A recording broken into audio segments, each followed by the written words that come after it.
All right, everybody. Thanks for joining. Thanks for waiting. We've still got people who are all coming in, but this will be recorded and we'll share this out with everybody. So hopefully nobody's going to miss anything that they can't just watch anyway. So this is a webinar about how to use automation in HelpSpot better, how to master it.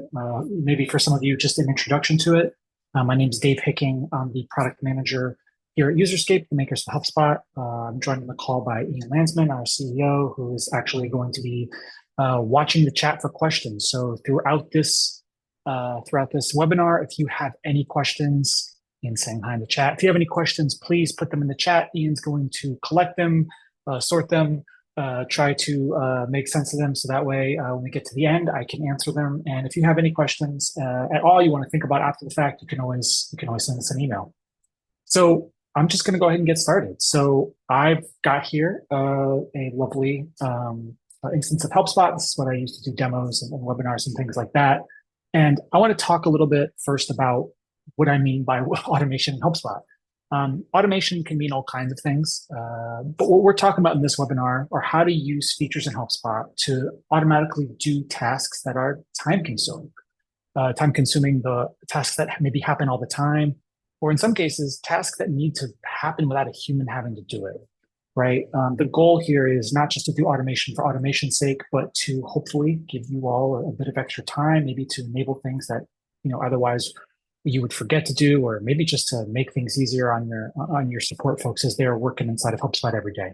So there are three sort of classic main kinds of automation in HelpSpot: triggers, automation rules, and mail rules. I'm going to go over all of that in detail. Beyond that, there are other ways to automate in HelpSpot, right? So you can automate things like who's getting assigned requests on a per category basis. You can use Zapier outside of HelpSpot to integrate as well. I'll touch briefly on that.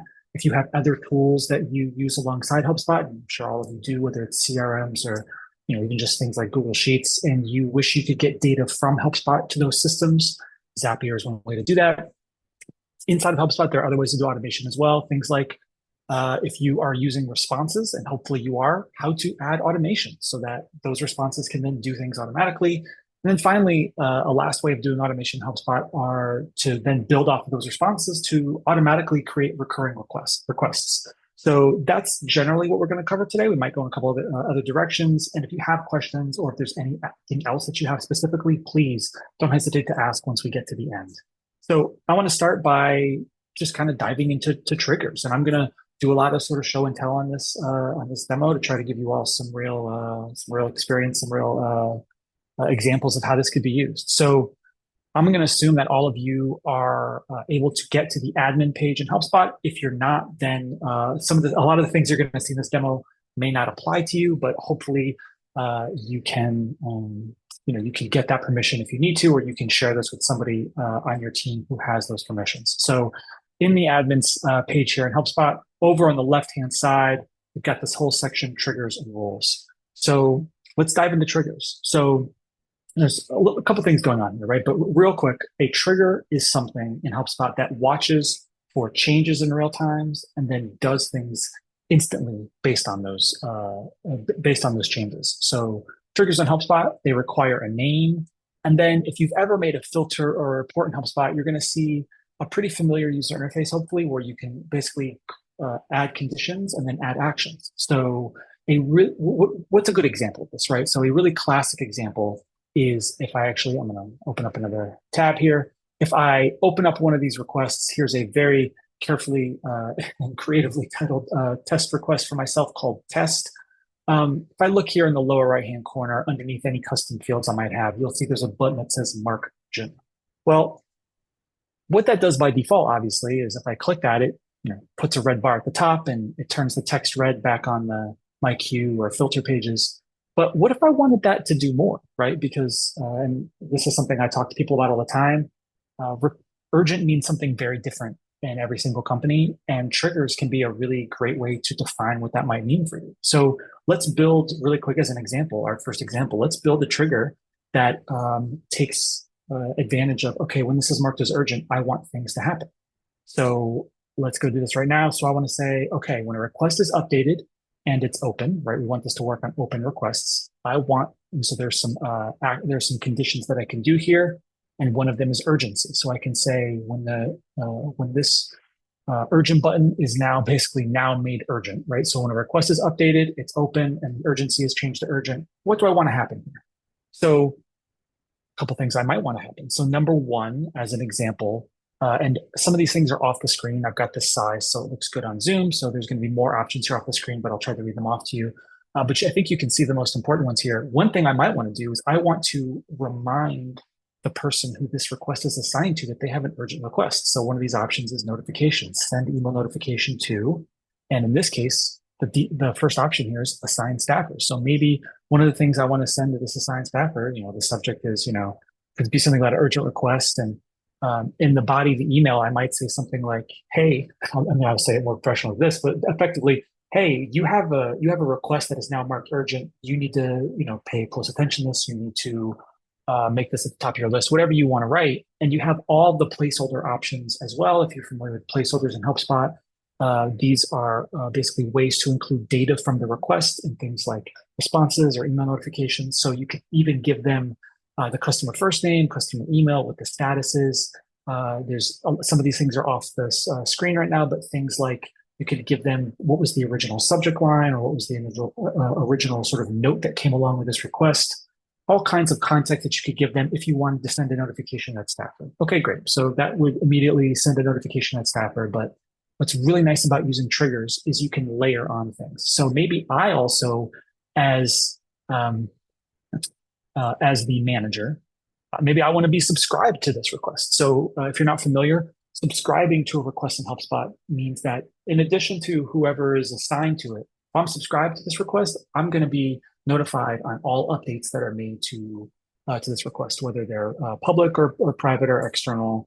So maybe I'm the boss, and you know what? If this is marked as urgent, I want the person who's been assigned this request, I want them to get a notification, but I also want to be subscribed to it. Okay, great. But depending on, and maybe you don't want to layer this, maybe we want this to be its own thing, but maybe one thing I'd also want to do is maybe I want to email the customer and actually tell the customer, thank you for your patience. We recognize how important this request is to you, and we're working on it as quickly as you can, or whatever you'd want to say, right? So just by this one trigger, I've now taken what used to just be a single button in HelpSpot, and now I can have it do all kinds of things, right? In this case, I'm sending 2 different emails, plus I'm subscribing myself, the manager, to all future sort of updates to this request. So that's one example of something that you could use a trigger for, as an example. And triggers run instantaneously, automatically, and you'll see that you can set some options here, right? So you can do things like triggers. You can say, do I want them to run at all times, inside of business hours and outside of business hours? So if you're not familiar with this concept in HelpSpot, you have the ability to define what your business hours are. This can be really useful for things like reporting. If you are trying to run reports that are calculating how long does it take my team to close requests or things like that. And if you have set business hours, you might want to set those in HelpSpot if you're not already, because that way, your team's not being penalized for a request that came in at midnight if you only offer 9 a.m. to 5 p.m. support, as an example. But what's also nice about this option is this then lets you do things potentially when you have this trigger in effect, you could set outside of business hours. So that would be a different kind of request, but we could build that really quick. I'm going to remove some things here. So I could say when a request is created and it's outside of business hours, it's just open. I don't really care what category it's in or what mailbox it's in. But you could do that, right? So if you're using the support portal in HelpSpot, you've got like a form where people are pre-selecting the category. You could say, yeah, if it comes in after hours and it's a particular kind of category, I want to do something. And actually, let's just pretend we're going to do that. So maybe I'm going to say the category is, we'll say server in this example. And so maybe if I know if something comes in after hours and it comes in with a category of server, I want to actually specifically send an email notification maybe to Dave. Maybe he's the particular sort of server expert, or maybe what I actually want to do is I want to email a customer and I want to tell them, thank you for emailing us. We're receiving this after hours, so we might not get to it until the morning, or whatever the case might be, right? So that's an interesting example of how to use a trigger one of these options to tell people different things based off of your, inside of business hours or outside of business hours. A couple other options down here, right? When you have a trigger that is run, you can decide if it shows up in the request history. So again, I'll come to this request. As a reminder, private updates, you'll see these oftentimes in requests. You might see things like system, right? Like, and this is an example of a mail rule that I was testing out last week, right? We'll show you that later on, but in a very similar way, a trigger, you can say basically, do I want it to show up in the request history, and basically defining what happens, or do I not want that, sort of explaining what happened, or do I not want? So that's a real quick look at triggers. The last thing I want to show you really quick with triggers, just to get you thinking about maybe more complex things that you can do. There can be an interplay between, say, triggers and automation rules. And actually, the urgent trigger that I was talking about before is a really good example of that. But another one might be something like if you have some sort of workflow that you sometimes need to kick off as a result of something that happens in a request, you can potentially automate some of that within HelpSpot. And a really good way to do that is we'll take this custom field, which if I come here to my screen, you'll see this is a checkbox that just says broke SLA. You may not have something like that, but you might have some sort of checkbox, or maybe has been approved. That's another good one. So actually we'll switch to that. So has been approved. And so I could have a trigger that says, okay, when requests are open and that has been approved, checkbox has now been checked, I actually need to do a couple things. Maybe I need to send an email notification to the person it's assigned to let them know, hey, this has been approved. But maybe I also need to send somebody outside of HelpSpot a note about this, because maybe I'm interacting with somebody at my work who doesn't use HelpSpot for their work, but it's sort of tangentially related. Maybe you're in IT and you have to send something off to HR or vice versa, or whatever the case might be. You could do that, and you could send to an external email address, and you could even have it create a whole new request. So I believe I can actually. No, you can close a request and open a request. Apologies. So you can do things like, again, send email notifications. You can send to external email addresses. You could also, set, maybe at this point I need to change the status, right? Because if it's, has been approved, I want to make sure actually now this is waiting for reply potentially, because what I'm actually doing is this has been approved and I got to send this workflow over to some other unit that I have no say over, but I want to log as much as I can in HelpSpot. So again, lots of ways that you could potentially use triggers to automate, things that otherwise might take a couple different steps, or frankly, especially with the example of that out of office, I'm sorry, not out of office, outside of business hours option, maybe things that otherwise you just couldn't do because you're not sitting there watching HelpSpot, because hopefully you're out of work for the day and so is your team. So that's a quick look at triggers, which is the first kind of automation. And a good companion to triggers are automation rules. So automation rules can be similar to triggers in some way. The biggest difference, two big differences, I would say. Number one, they run on a set schedule. So this means it could be as often as every minute, but it could be 5 minutes every hour, twice daily, weekly, even monthly. So you have some interesting things that you can do with automation rules in that way that you can't do with triggers. And additionally, there are just many more conditions that you can put, and a lot of actions as well. I think similar amount of actions, but many more conditions. So if we think about that trigger I made before, where if something is escalated, I wanted to do the following things. One thing you can use automation rules for is what if I have a service level agreement that's in place or something like that. And basically I want to say, if a request is still open after a certain amount of time, I need to mark it as urgent. Okay, great. So let's do that. So let's say a request is open, sure. And what's great about automation rules is they have these date and time options. I love using these, and filters, you'll see these a lot. You also see these in automation rules inside of HelpSpot. So you can do things like, okay, if it has been, maybe yours is, minutes since opened, if you want to get super precise.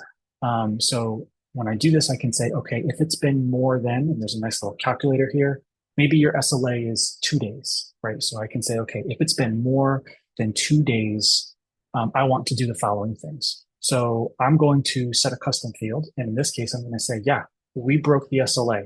Why am I setting that as opposed to just doing the other things? Well, maybe I want to be able to filter on that or run a report on that later on. That could be useful. Okay, great. So I've broken the SLA, set that custom field, but maybe I also now need to set something else into motion. So what I could do is I could then mark it as urgent. I could also do many of the other things that I was doing in that trigger anyway. Things like sending email notifications, emailing the customer, etc. So I could also just email the customer here. So lots of things that you could do in this example if you have any sort of situation where you need to automatically move things along. And this is just one example, right? It doesn't have to be broke SLA. But maybe in this case, you have different statuses to indicate, oh, if it's been here for a certain amount of time, I need to move it along to a different status. Or maybe even if it's been, maybe in this case, oh, if it's broken the SLA, I need to reassign it to somebody else, right? So I can do that. I could say, okay, once it's broken the SLA, now it goes into a specific category, and I just need to assign it to my boss, Ian, because unfortunately, I don't know, I dropped the ball or something. Hopefully not. But you get the idea, right? So there's all kinds of things that you can layer on these automation rules. In this example, with something like trying to define when an SLA has been broken once every minute might be good enough, right? That's pretty quick, almost as quick as a trigger. So that should work just fine. And again, I can define, is this happening during business hours or at all times? That's one example of something that you can do with an automation rule. I'm going to use date time math to show you a different thing that I also like to do with automation rules before I worked here at HelpSpot. This is a long time ago now, but I worked at a university where I used HelpSpot and I ran a help desk. And one of the automation rules that I relied on used this date time math. But it wasn't just minutes since opened. I used one. It's a great option here. It's minutes since last public update. So what does that mean? That means how long it's been a certain amount of time since either the customer emailed you or you emailed the customer.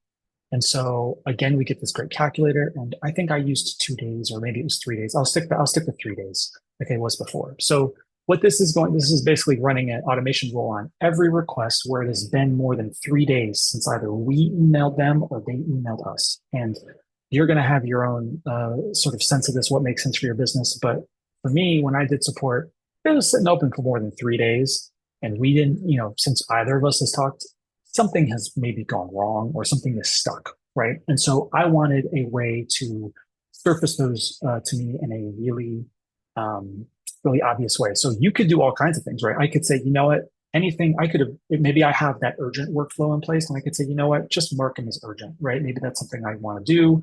Great. What I did is I took advantage of this really great notification feature called Email Table of Results. So what does that mean? So when I set this, and if I did this right now, it would work, I'm going to set this to daily. And so what this automation rule is going to do is once a day is going to send, in this case me, but whoever you decide, it's going to send me an email. In that email is going to be a table, and each row in that table is going to be a request that has been sitting open. And more importantly, not just sitting open, there's been more than 3 days since the last public update, since the last time they emailed us or since we emailed them. And so when I did that, when I relied on this report, and if you did something like this, this could be a great way. Just say, you come in the morning, here's this email that is telling me, oh, here are the requests in addition to whatever else happened overnight, all my emergencies for the morning, all the normal chaos. Here are things that I need to get to the bottom to. I got to go down this list and figure out, why is this stuck? Has this customer ghosted us, or maybe they're just on vacation? Did we drop the ball somewhere? All kinds of things that you could use an automation rule like this for, right? Sometimes it's handy that you can use similar logic when you're building filters, but sometimes, it's just nice to have something in. If you already sort of work out of your email, it can be nice just to have that surface for you right in, right? So that's one example that you could do. I want to show you one more example of an automation rule, because this is something that we see people ask about pretty frequently here. And that is, what if you want to send like a follow-up email automatically, or a customer support survey once a request is closed? So in this case, we're going to, let's clear out some of these things here. And in this case, I want to run this on requests that are closed. And maybe in your case, you want them to be closed, and maybe you could even scope them to particular categories. So maybe you have You want to have one kind of follow-up for sales, maybe a different kind of follow-up in this example for server or software or whatever you wanted. Or you could, just really have it be, you know, apply to all of your requests. And then the other thing you can do is, again, you can use this date and time math, and you could say, relative date since closed, or actually in our case, we will say minutes since closed, and we'll say greater than 1 day, because maybe you don't want to email them immediately, right? Like they just, you just solved their problem, hopefully. Maybe you want to give it a day or 2 days or whatever. You could define that. Great. So this is going to run an automation rule on all requests that are closed once it's been more than 1 day. You'll see here in the options, this is checked by default. You'll use this most of the time. Run this rule once per request. That means you'll only send out this follow-up email once. And so what happens now? Well, I can have an action, and one of those actions can be I can email the customer. So I could have this email either link to a customer satisfaction survey, or even just follow up and say, hey, hopefully we met your expectations. If you have any questions, please let us know, and we'd be happy to help, or whatever the case might be. So this could run on all of your requests, again, that you've closed, or you could even have different ones if you want to have different language for particular categories, or I believe we could filter by mailbox here or portal, right? So if you have different mailboxes, if you sort of have a multi-brand or a multi-group HelpSpot installation, you could have one set of follow-up emails for, if you have it by mailbox for, say support versus HR versus, the financial group, or however you have it split up. So lots of different ways that you can use automation rules inside of HelpSpot. Okay, so we've talked about triggers. We've talked about automation rules. And the last kind of sort of classic example of automation inside of HelpSpot are mail rules. So what are mail rules? So mail rules apply only to new request emails. So that's important to know. That's just new things that are coming into the system. And they're not going to apply to things that are coming in via the support portal. Presumably your support portal has more structured text. You have options. You have probably some based off the category, maybe some custom fields. Also, you can have things happen automatically for requests coming in through portals. You can handle a lot of that through triggers and automation rules. But mail can be kind of funky. There's specific things about email that can be useful. So let's show some of those. So one of the great things that you can do with mail rules, if I look at these conditions, you can look, maybe you have specific, if you are supporting, maybe you're doing B2B support, you support different businesses, you could look at, the from address, and you can say, okay, if the from address contains a particular domain, I know that customer is always associated. Maybe I have a custom field that just lists out my customers, or maybe I know that, Ian always handles stuff that comes from Userscape. So we're going to go ahead and we're just going to put that in Ian's box because we know that's going to be the case. You could do interesting things like that. Maybe you have a case where the from is very specific. Maybe you have maybe a VIP, right? Maybe you have from matches, and maybe it's, you can do regular expressions there. We'll say is. Maybe you want to say this is my email, userscape.com. So we know that Dave is a real pain, and he has, he's always going to, insist that, his stuff is handled first, or maybe he's the VP, or maybe he's whoever, who knows, right? And so I could say, okay, great. Whenever anything comes in from Dave, we're going to mark that as urgent. We're also going to subscribe the boss to all requests that come in from Dave, so he knows about it. Right. So that's one example of things you can do. You can kind of look at incoming email before anything else happens, right? Before they've hit, the inbox, before someone's had a chance to look at it, you can do these things in advance. So this is one way you can use mail rules. Another ways that you can use them, let me clear this out. These types of automation rules can be really handy if you routinely receive automated emails or even manually written emails that have certain phrases that you can rely on, that you always want to pick up on, right? And so what do I mean by that? So by default, we say if all conditions are met, but you could switch this to any. And so I could have a mail rule that says, okay, I want to look at both the subject and the email body. And maybe I'm an HR group. And I know that if somebody writes in and the subject or the email body contains the word payroll, I know that's going to the payroll category 100%. So I can say set category staffer. And in this case, I don't have payroll, but I'll just pick human resources. And I just want to send it to the inbox. And maybe there's some automation that's happening that I'll talk about a little bit later that might pick up on that. But I know, okay, if it comes from payroll, most of the time, right? There might be a couple false positives, but, and of course you can go and tweak these over time, but maybe I know, okay, every single time we get something that contains payroll, just send that over to HR. We don't need that to get tied up with everything else. So I could do something like that, but maybe I have, I was going to say, maybe I have, I get like an automated, email from some system that feeds into my HelpSpot install, a monthly report or something like that, because there are going to be, those monthly reports, those automated emails tend to use the same phrases. I can also use this as well, where I can say maybe the email body contains this very specific phrase, and then I want to do stuff, right? I want to set a status, mark it as urgent. You can add things like private notes, right? So you could even say, in this case, I'll use this same example, right? If the subject and the email body, if either one of them contains the word payroll, I can have a private note show up right alongside the rest of the request that says something like, "This is probably a payroll issue. Please talk to Ian if you have any questions," right? I could just have that appear every single time. And I have access to things like placeholders. So I could also say, this is a payroll issue, from this particular customer, all kinds of ways that you could potentially format this note, just like all kinds of ways that you can format all kinds of, notes in HelpSpot using placeholders. Okay, so we've talked about 3 classic ways in HelpSpot to do automation: triggers, which happen instantly; automation rules, which are a little more powerful, but they run on a set schedule; and then mail rules, which apply to new request emails that are incoming. Follow-ups to existing requests, those aren't touched at all, right? So those are the 3 kinds of classic ways that you can do automation in HelpSpot, but there are other ways that you can do automation in HelpSpot as well. So one of those ways, I'm going to go here, I'm in the admin section, I'm going to go to categories.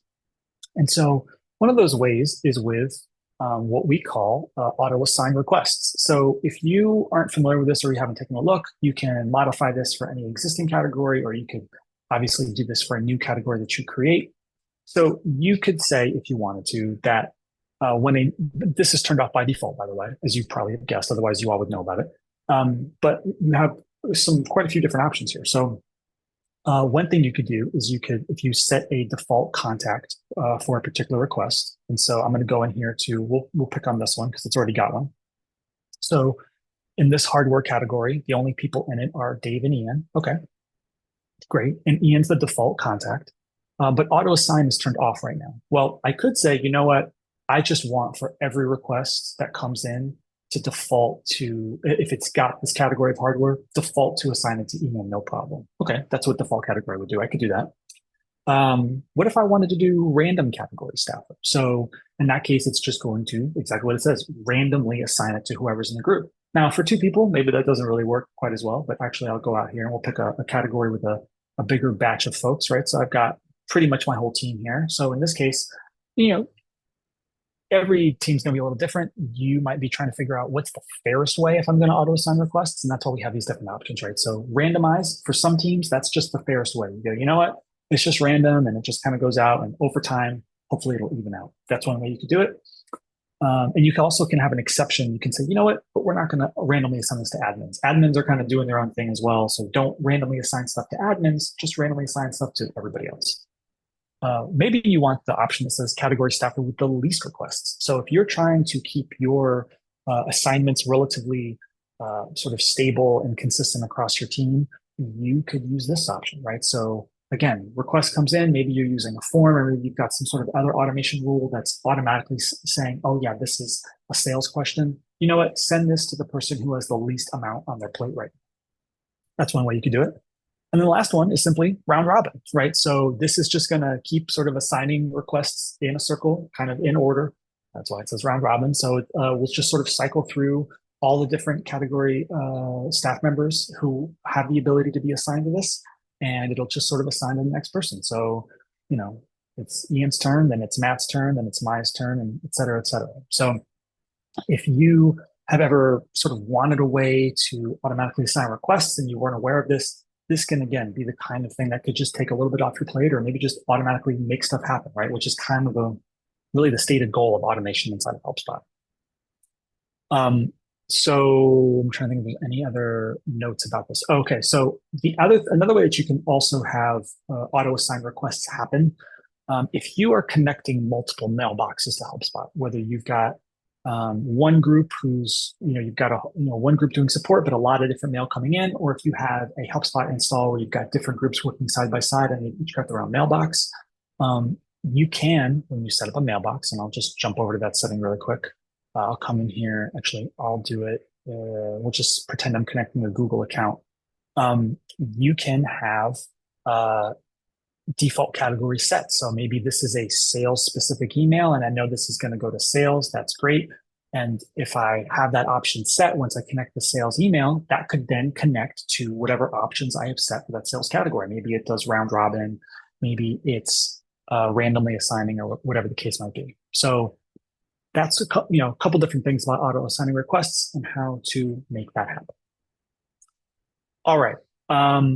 Couple of other different ways I want to talk about that you can do automation in HelpSpot, and they are related to responses. So hopefully you all are familiar, but responses in HelpSpot are really great ways. Basically, it's a great way to have those, hopefully obvious, but we'll just say have answers for those repetitive questions that you get time and time and time again.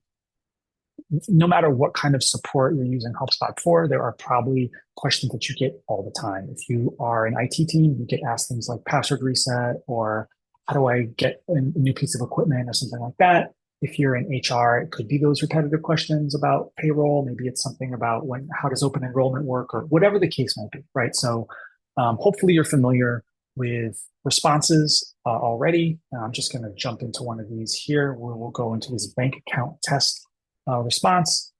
Don't worry, no bank account information's in there. So I'm in this response, right? And so every time somebody, writes in, how do I change my information? Okay, maybe I want to have this response note where I've got a placeholder. I'm saying, thanks so much for writing in. Here's how you change your bank account information. I hope bank.example.com isn't actually a site, but you get the idea. So that's a standard response. But what you might not be aware of is that you can use request actions inside of a response to automate things that happen when this response is used. What does that mean? So if I'm here, and we can see the options I've got, problem solved, enabled. I think that's the other one. Okay, great. So I'm going to come here to this request, and you can see right now, I still have some things set. Well, unset them all. So this status is active. And if I go to this response and I search, okay, I want to insert my bank account test response. So yes, it inserted my text here, right? It said, hi, thanks so much for writing in, et cetera. But it also changed the status to problem solved because that's what I had set here in this request action.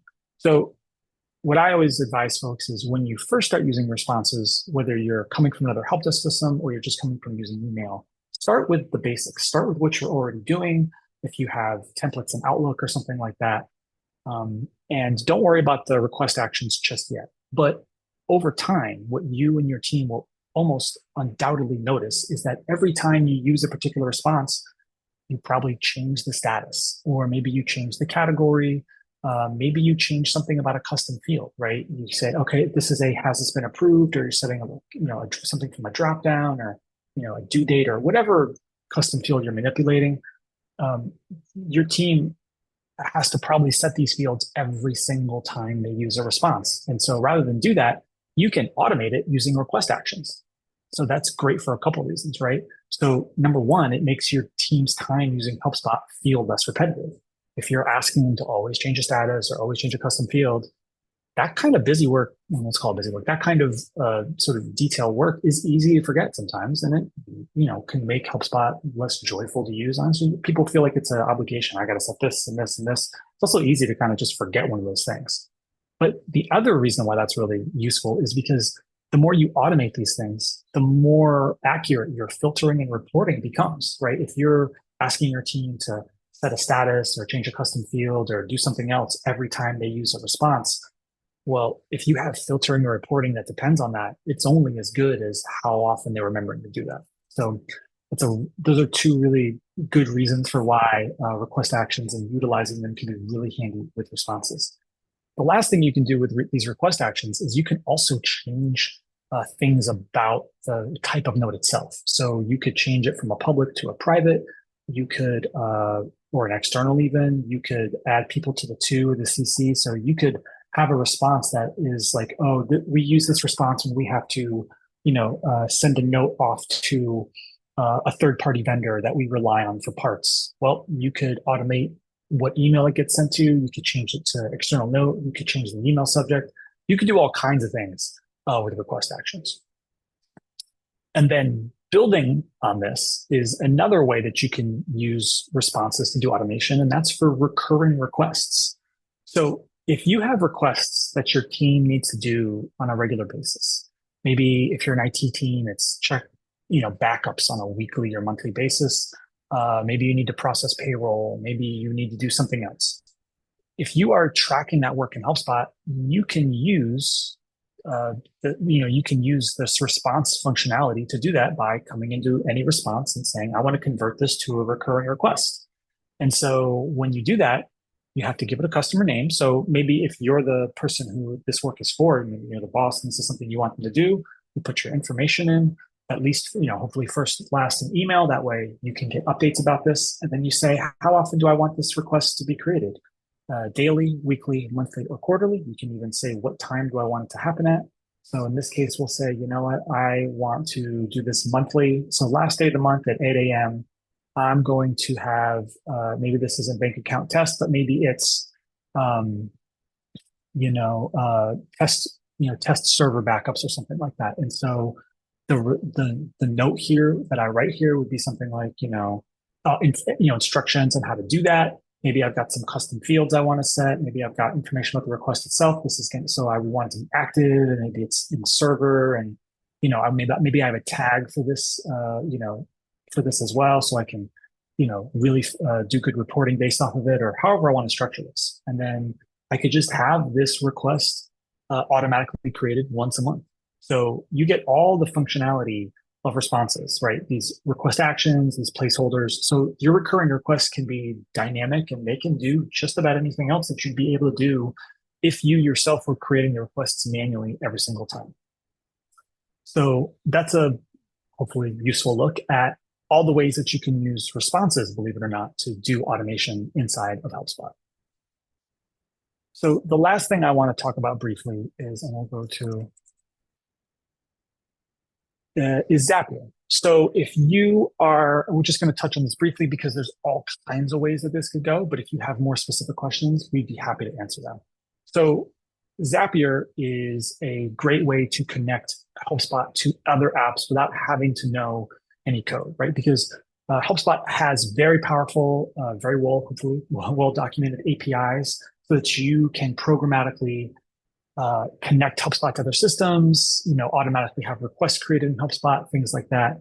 But if you aren't a programmer, that's why Zapier can be really useful. So we've got a page here with some examples, right? Things like maybe I want to be notified in Slack every single time I, get a new HelpSpot request, or maybe I need to create HelpSpot requests for new chat messages in Microsoft Teams. Maybe I need to create rows in a Google Sheet for new updates to requests because I have been tasked with creating a log for some reason that is extremely long. You could do that as well. There are other things that you can do. One of my favorite ones is if you use a CRM, a CRM system that's not, custom made, but it's provided by some company, whether that's Salesforce or Pipedrive or Zoho or something like that, whatever CRM you might be using.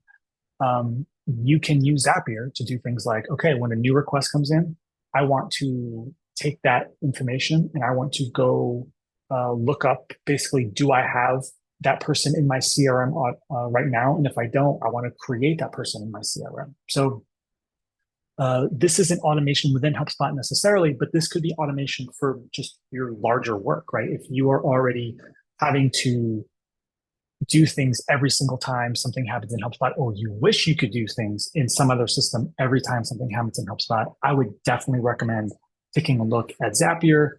I will note there's a free plan for Zapier that has some small limit. That definitely has limits, but you can definitely do connections to HelpSpot with the free plan. As you build up your usage, they might ask you to jump to a paid plan. So it might not be right for you, but if it is, if you haven't explored it, I would highly encourage you to take a look at Zapier. And I believe that is actually the end of what I wanted to talk about today during this automation webinar. But I would love to open the floor to anybody if you have questions. I checked the chat. It's been very quiet. Hopefully that means that you all are just stunned into silence by this excellent webinar. But seriously, if you have any questions, the floor is open, and I'd be happy to answer them. Ian and I can hopefully, talk you through whatever you're trying to do.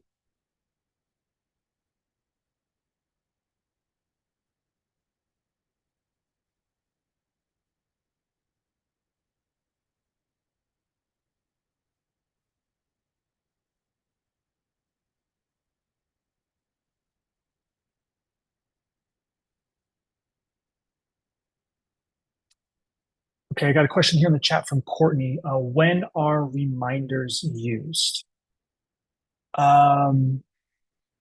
Interesting question. So reminders, so let's go ahead in here and I'll go into a request to show everybody how reminders work. So reminders, if I go into a request, in the upper right-hand corner, I've got these three dots, and I can do a reminder here. So I'm going to open this up, and you've got this little window. Some of you might have never seen this before. So what I can do is, this is really great for situations where, so if you are hopefully utilizing the out of office functionality in HelpSpot. So when you're out, or when one of your colleagues is out, if you're saying, okay, I'm out for the week, I'm on vacation, whatever the case is, and I want to, so you set out of office and you say, okay, all my requests, maybe you have a backup, you can send them to that, to your backup, or you can also say, nope, just send them to the inbox. So that's great. But what if something comes up that you want to make sure this person knows about once they get back? I use reminders for that, actually. So in this case, let's say Ian is out on vacation. So I'm going to go ahead and I'm going to say, Ian, can you take a look at this when you return? And then I'm going to pick, let's say he comes back next Monday. I'll say, we'll give him till 9. We'll say, sure, we'll give him till 9:15.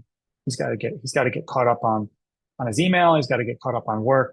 So if I create this reminder, it will email him a reminder at 9:15 on the morning he comes back, and say, it'll include, it'll reference this request and say, hey, can you take a look at this? So that way I'm not trying to assign it to him while he's on vacation and sort of triggering all the out of office stuff and everything else. So Courtney, I'm not sure if that's exactly what you're asking about with reminders, but that's largely how reminders work.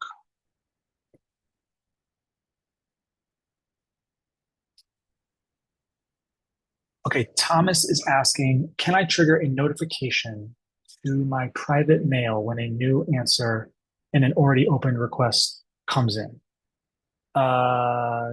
Absolutely. So I just want to make sure I understand. So basically, you want to know when there's a request that's open and you want to be notified to, presumably, whatever email you have in HelpSpot, but you want to be notified anytime a new answer comes in for an already open request. And Thomas, I'm going to assume that you aren't assigned to it. Is that correct? Because if you're assigned to it, I'm assuming you have notifications turned on, so that you are receiving notifications on requests. So that is a great example, actually. If you're not assigned to it, that is a great example of why you might want to subscribe somebody to a request. So you can manually subscribe people to requests, to updates, right? So if I come here in the email options, I can go to notify a staff member, and I could say, I want to notify Ian about this. And I also want to subscribe him to all future updates, right? But then I can do that programmatically as well here. So let's go, let's open up the admin here, and let's go to triggers. So I could say, if there's some combination of things that I want to be true, requests that are open, and maybe things in a particular category, or you could just have it be it to all the requests if you really wanted. And I could say, you know what, I want to be subscribed to updates on all requests that are in the sales category. You could absolutely do that as well. Thomas, hopefully that answers your question. Okay, so Tom's saying he doesn't want all updates, let's just say for urgent requests. So sure. So again, you could use the same thing, and I could say instead of defining by category, I could say only things that are urgent. So anytime a request comes in and it's urgent, I want to be subscribed to this request. And then you would probably want to have a similar trigger that says when a request is open and has been changed to normal, I want to unsubscribe myself from the same request. So you have the ability to subscribe and unsubscribe.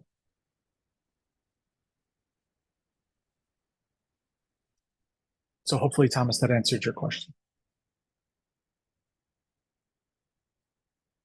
Great. Okay. And Courtney is following up on the reminders topic is asking, does reminders under email templates tie to what I showed for the reminder and the actual request? Yes. So if I go here to, let's go to email templates and I go to reminders, I'm going to view this. So this is basically just showing me, this is the template that I'm using for the reminder itself. So if I come back here and I do, let's bring this up so we can all, so the reminder. So I've got a person I'm sending it to, I've got a date and a time, and I've got a note. And if I come here to the email template, you'll see I've got this sort of placeholder for reply above, which you'll see this pretty often in HelpSpot, right? When you send either a message to a customer or a notification where it's reply above this line, and all that will get included in HelpSpot. And then the reminder itself. So this is saying, here's a header, it says reminder. This, where it says brackets message, that's the message that I'm typing here, this note. And then the request details will be below. So in this example, when I send a reminder, I can, and of course I can customize this, right? Maybe I don't need the original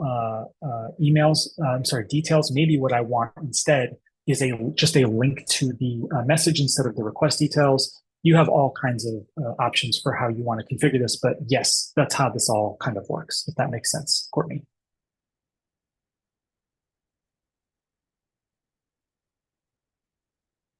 Okay, great. Well, we still have more time if anybody has any other questions, and we're happy to answer them.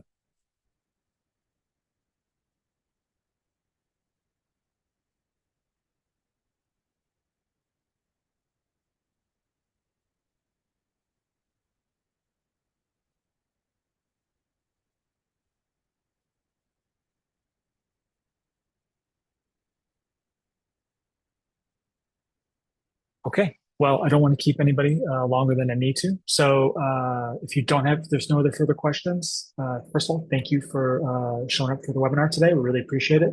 If you do have any questions, or if you're sort of thinking about, or if you have a question later, please don't hesitate to go to our support page, support.helpspot.com. Let us know. We'd be happy to answer. Our support isn't just for, hey, this isn't working, or hey, I think my HelpSpot is broken.